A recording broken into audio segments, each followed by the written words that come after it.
বাংলাদেশের আরো উন্নতির জায়গা আছে, সুযোগ আছে আরো ভালো করার মনে করেন সাকিব আল হাসান। তার মতে সিনিয়রদের অভিজ্ঞতা আর নতুনদের কিছু করে দেখানোর তাড়নাই টাইগার ক্রিকেটের সবচেয়ে বড় সম্পদ। অলরাউন্ডার জানিয়েছেন বাংলাদেশের হয়ে খেলা এবং বিশ্বসেরা অলরাউন্ডারের মর্যাদা পাওয়া এই দুই তার জীবনের সেরা অর্জন। দেব চৌধুরীর রিপোর্ট।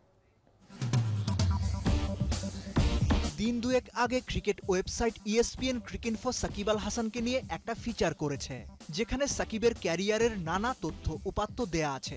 একটা জায়গায় বলা হচ্ছে 324 সপ্তাহ অলরাউন্ডার লিস্টে 1 নম্বরে ছিলেন সাকিব, যেটা ক্যালিস, পোলক কিংবা ফ্লিন্টফরাও কখনোই করে দেখাতে পারেননি।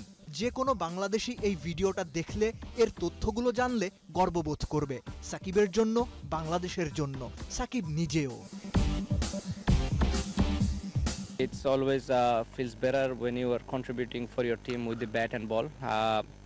That's what my role is in the team, and I'm lucky to be able to contribute for the team. Shakib, Mushfiq, Tamim, Riyad এবং অবশ্যই মাশরাফি, এই বিগ ফাইভের সাথে সৌম্য, সাব্বির, তাসকিন, মুস্তাফিজ। অভিজ্ঞতা আর তারুণ্যের মিশেলেই বদলে গেছে বাংলাদেশ। ফরম্যাট যাই হোক, জিততে শিখে গেছে। গেল 2 বছরে ওয়ানডেতে দ্বিতীয় সেরা দল টাইগাররা, টেস্টেও ভালো করার গ্রাফটা ওপরের দিকে। সাকিব বলছেন সন্তুষ্টির নাকি এতটুকু সুযোগ নেই। We have plenty of areas that there we can improve, but obviously the way we are going in the right direction.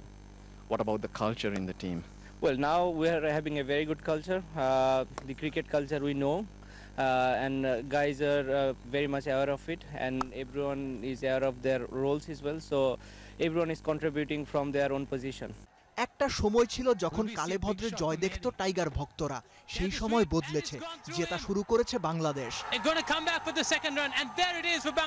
এই অভ্যাসটাই বদলে দিয়েছে সাকিবদের, বদলে গেছে বাংলাদেশ ক্রিকেট। দেব চৌধুরী, ৭১।